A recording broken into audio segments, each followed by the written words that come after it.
Bismillahirrahmanirrahim. Today in this lecture we will discuss geometrical meaning of the components of string tensor. In our previous lecture we have derived the relation for string tensor, in which we have seen that this tensor has 9 components, in which 6 are independent because it is symmetric. So due to symmetry, it has 6 independent components. Diagonal elements, geometrical meaning of diagonal elements of S string tensor and of diagonal elements of S. First, the diagonal elements of S. Let us suppose we have 3 diagonal elements, S11, S22 and S33. We will discuss in detail only about S11, and then we will write similarly S22 and S33. Let us suppose that we have 2 close points X, whose coordinates are x1 0 0, and second coordinate, which is very close to X, is x plus dx, whose coordinates are x1 plus dx1 0 0. These, you can see that these 2 points are on x1 axis. Other 2 coordinates are 0. These are the coordinates of these 2 points before deformation, prior to deformation. When we apply the deformation, their coordinates will be changed. Their coordinates along x1 axis are this. X tilde becomes, coordinates will be x1 tilde, and x1 tilde is equal to x1 plus u1 at x1 0 0. u1 is basically the component of displacement vector u, which you have seen in your previous lecture, which we have used there, that when we say that our P is moving from configuration at T0 to configuration at T with the displacement vector u, that u has three coordinates, u1, u2 and u3.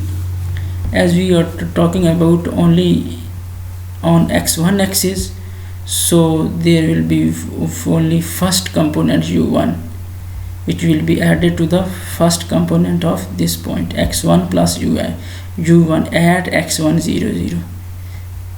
It means that this u1 will be evaluated on this point.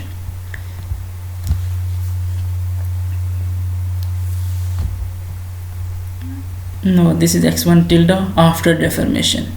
This is the coordinate of capital X tilde after deformation. Now similarly, for after deformation, for this point we have x1 tilde plus dx1 tilde. It will be equal to x1 plus dx1 plus u1 at this point. Only your u1 will be evaluated at the point about which you are talking about.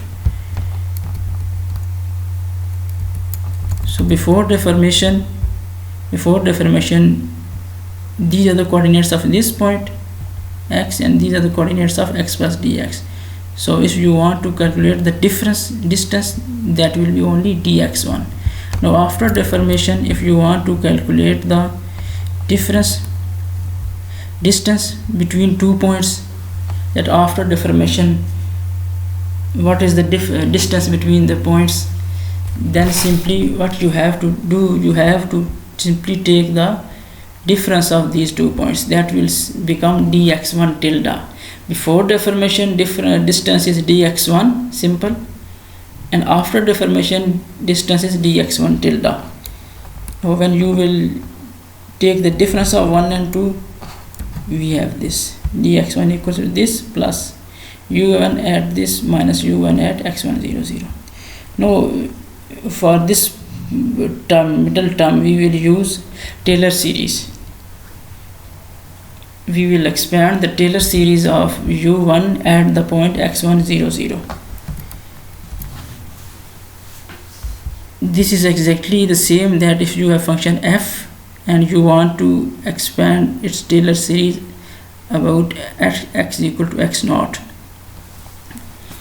then what would be the series f of x equals to f of x naught plus f dash at x naught into h. H will be difference, step size difference, that x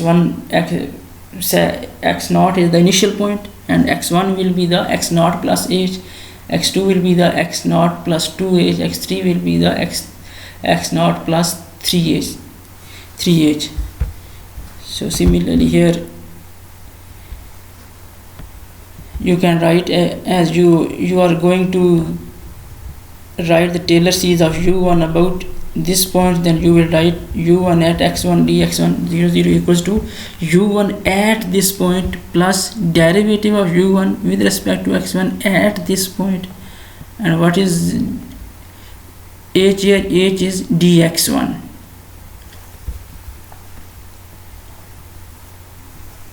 And this is the second term, partial square u1 partial x1 square x1 0 0 and dx1 whole square h square. It should be also 2 divided by 2 factorial. No, again here we will use the approximation that which we have already used in our previous lecture when we are deriving the strain tensor, that we are taking the deformation very small. When we will take the deformation very small, then higher order terms will be neglected, so only 2 terms will be left.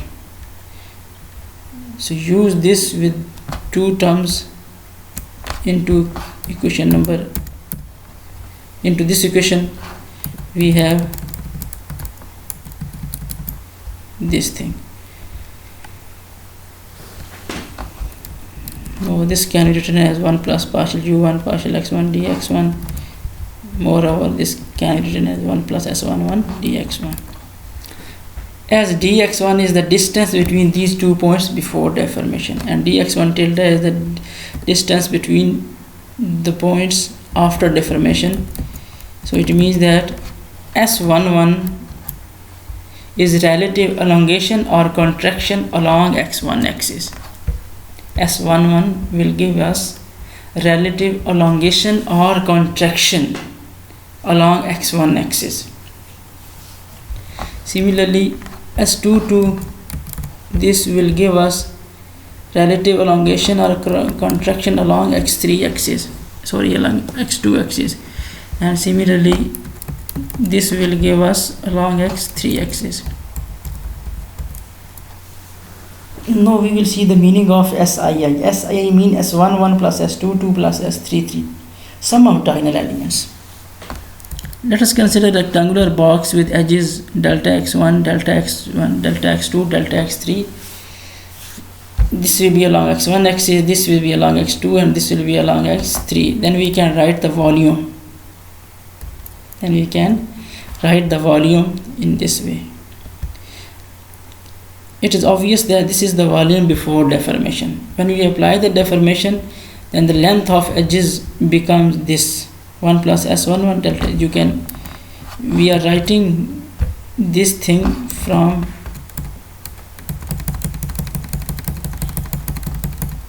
here.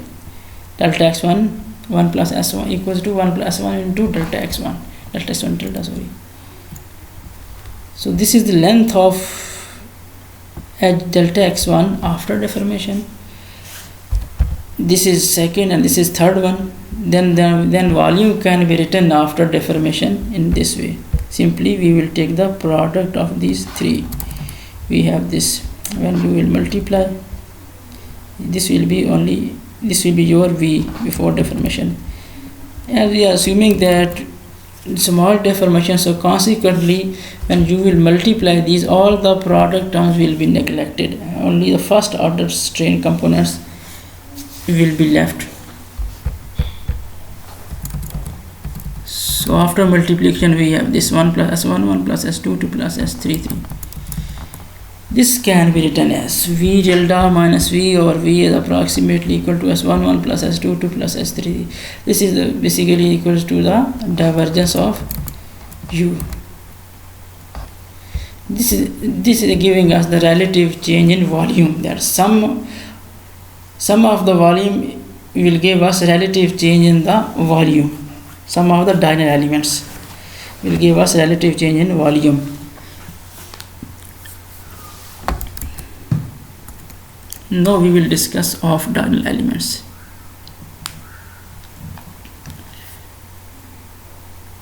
We have 3 of diagonal elements: S1, S12, S13, S23.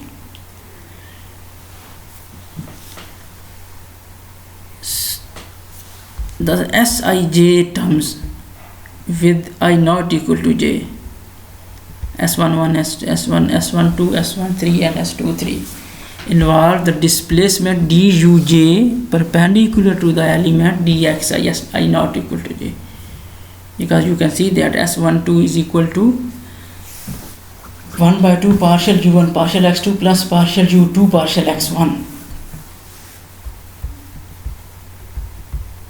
No, we are supposing that we have only non-diagonal component is S12, that we will discuss only one component, all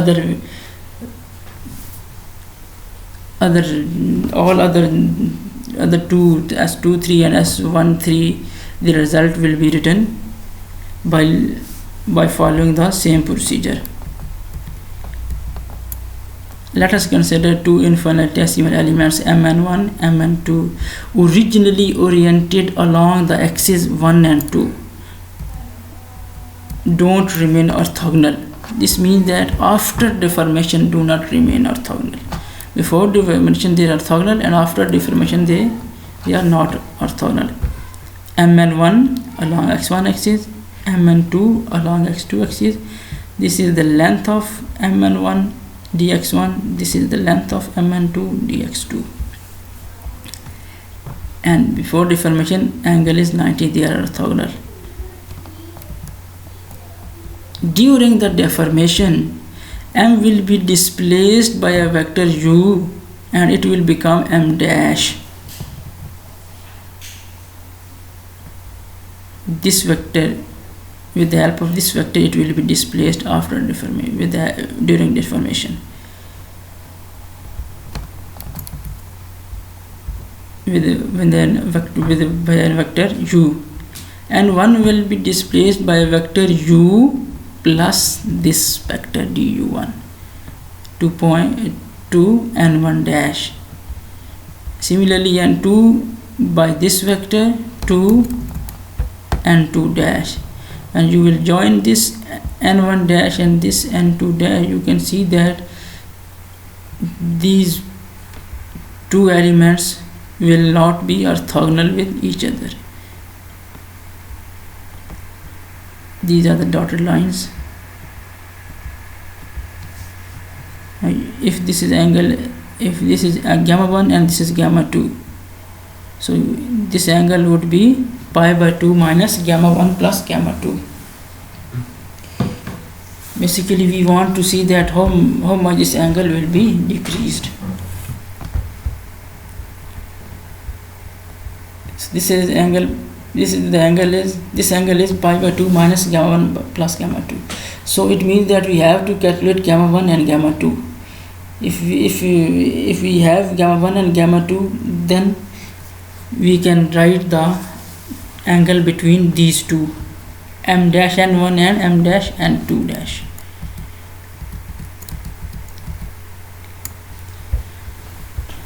Rate of change of u1 in the x1 direction is this. Rate of change of u2 in the x1 direction is this. So we can write this component of this du1. One is pp1 and second one is p1 n1 dash.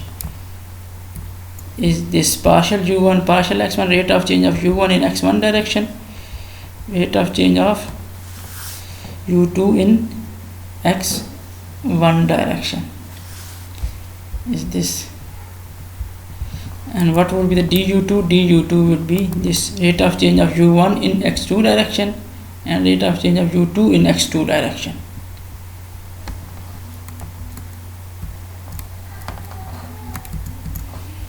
You can calculate this by taking simply the differential of this du. this du will be the sum of these two vectors, du1 plus du2. Differential of u will be equal to du1i plus du2j. And you know that u1 is function of x1, x2, and u2 is also function of x2, x1 and x2, because we are talking about only xy plane, x1, x2 plane. So this would be the function of u, x1, x2. This would also be the function of x1, x2. So right here du1, differential of u1, differential of u2. Then simply separate them. You would have du1 and du2, two vectors. So their first component would be this pp1, and first component du1 would be this pp1, and second component along vertical axis this p1 and 1 dash. Similarly, for this first component would be p2 and 2 dash, the second component would be this vertical axis. You can have these from the differential of u. You must check it. So this is the first component, pp1. pp1 will be this, and p1 and dash would be this. And similarly, p2 and 2 dash would be this, and qpt will be this, as we have written here.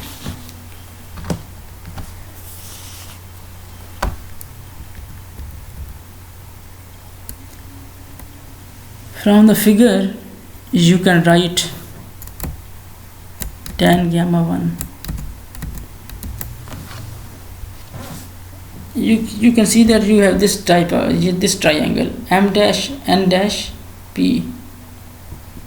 In this triangle, if you are using this angle, because you need to calculate gamma 1, we have only two sides, known sides, p1 n dash, p1 n1 dash, and this m dash p1. This m dash p1 will be m dash p plus pp1. And what is m dash p? M dash p will be dx1.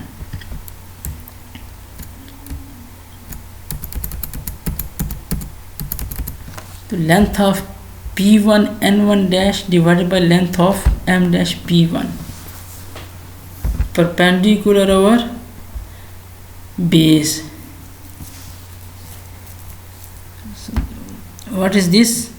This is, its length is this, pp1, sorry, p1 n1 dash. So p1 n1 dash will be this.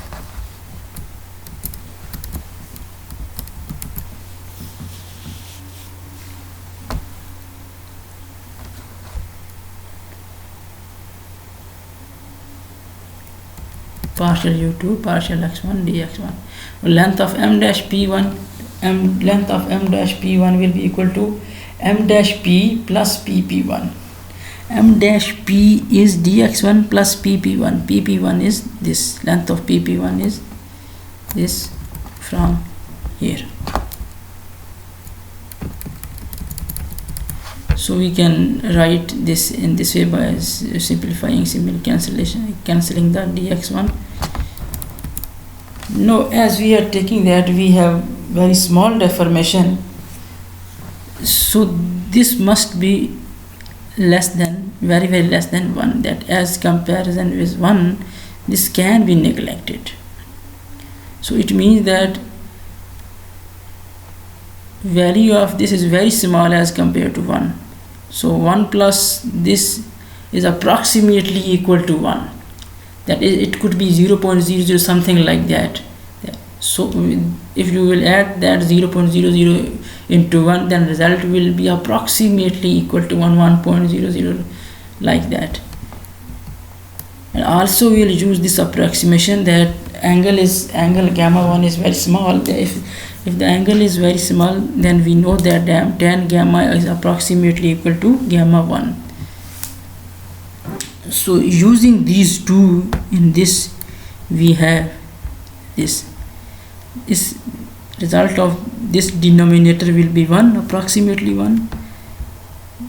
So we have only the numerator partial u2 partial x1, and this is tan gamma is approximately equal to gamma 1. So gamma 1 is approximately equal to partial u2 partial x1. So similarly, if you want to calculate from the second tan gamma 2, you would have this result, partial u1 partial x2. This is gamma 1 is approximately partial u2 partial x1, and gamma 2 is approximately partial u1 partial x2. That rate of change of u2 with in the direction of x1 and u1 in the direction of x2. And we know that after deformation, angle between these two line elements, which are m dash and n1 dash and m dash and n2 dash, is pi by 2 minus this, as I have said in the start, that this is the angle is pi by 2 minus gamma 1 plus gamma 2.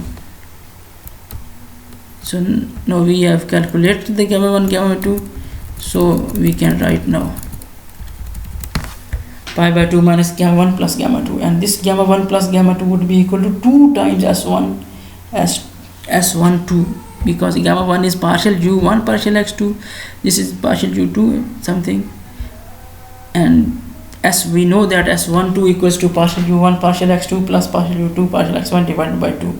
So sum will be equal to 2 times s12. So from here we can see that 2s12 gives the decrease in angle between two elements initially in the x1 and x2 direction. And this is telling that how much angle can be reduced between two elements.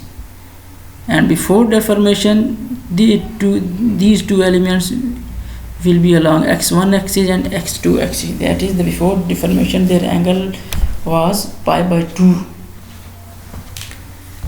Keep in mind that we are taking this pi by 2 into radian. This is in radian.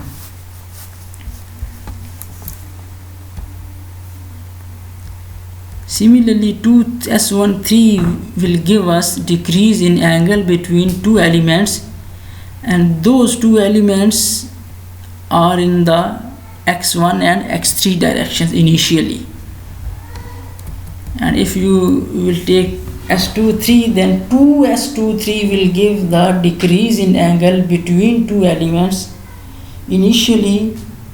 Those two elements will be in x2 and x3 direction. So this was the meaning of off-diagonal elements.